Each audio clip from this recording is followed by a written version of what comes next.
5 seconds.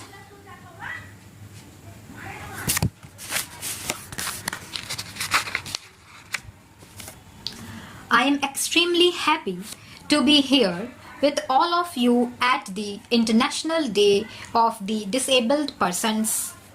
This occasion signifies the triumph of the human spirit, and India joins all other nations in saluting it. I extend my hearty congratulations and greetings to the winners of the National Awards for the Welfare of People with Disabilities this year.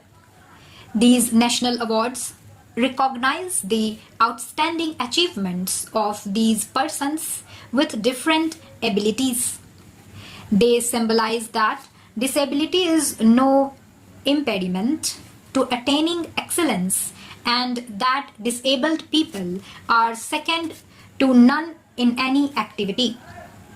I would like to facilitate the awardees in all categories, especially the disabled persons whose extra dedication and courage have been recognized through this award. Equally important are the institutions and individuals that have helped bring persons with disabilities into the mainstream. I am pleased to see in this hall so many award winners and other dedicated persons who are themselves disabled or working for the cause of the disabled. Each of them has carved a place for themselves in their respective fields. India's history has had many people with outstanding abilities who transcended their physical limitations. The philosophy of sage Ashtavakra, the bravery of Rana Sanga, the poetry of Surdas are a cherished part of our heritage. Such people have been the torch bearers of our society, shedding light and bringing hope and courage to millions of people.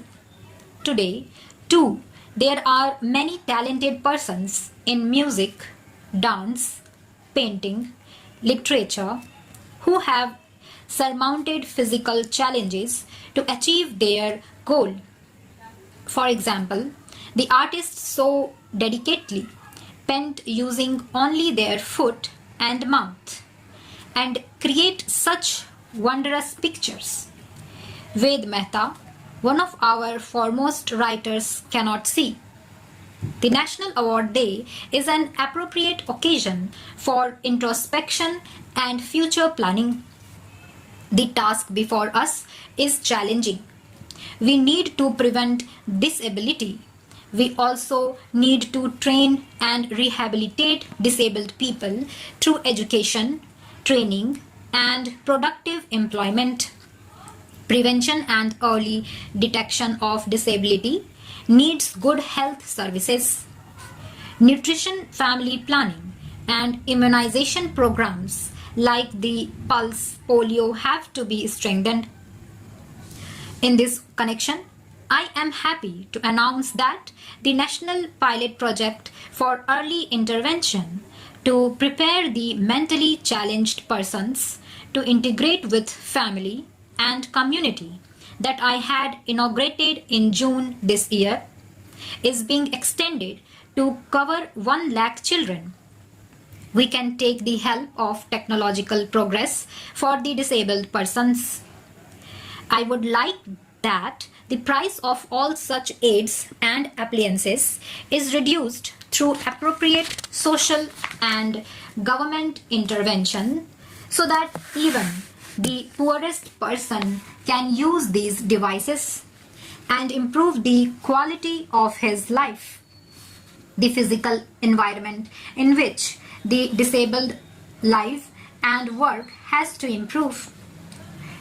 Facilitating access to building and public transport can go a long way to easing the difficulties which disabled persons encounter.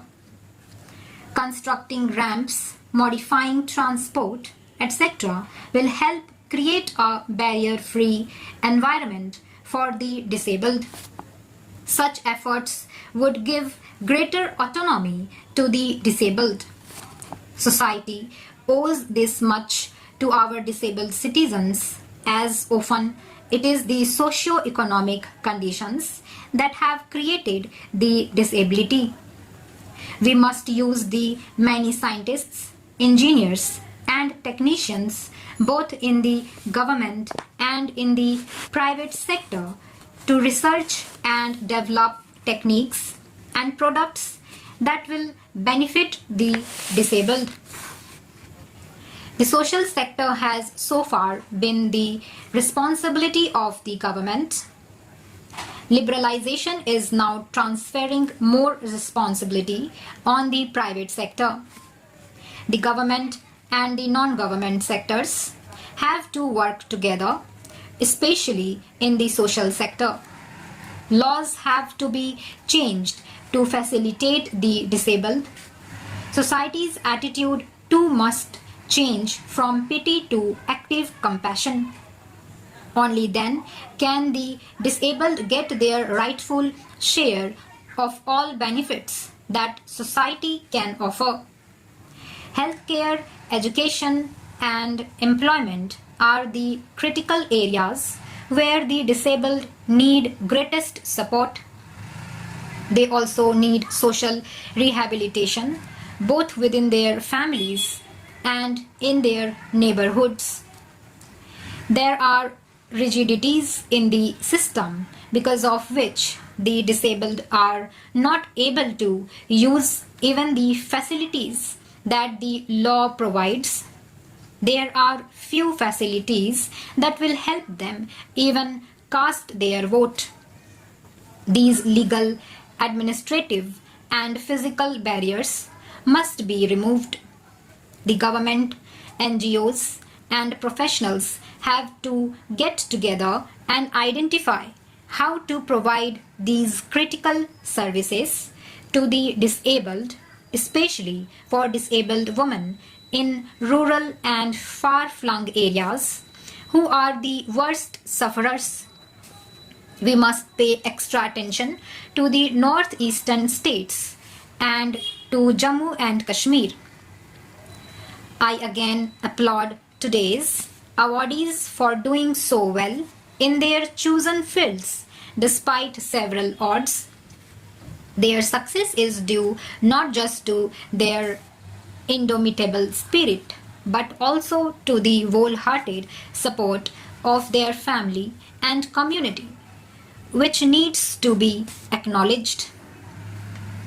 India has to work tirelessly to create a society where the disabled are fully integrated in the daily lives and in the hearts and minds of all of us. They too are a part of our precious human resources, and they too can and must contribute equally in nation building. I hope and trust that this shall be achieved in future.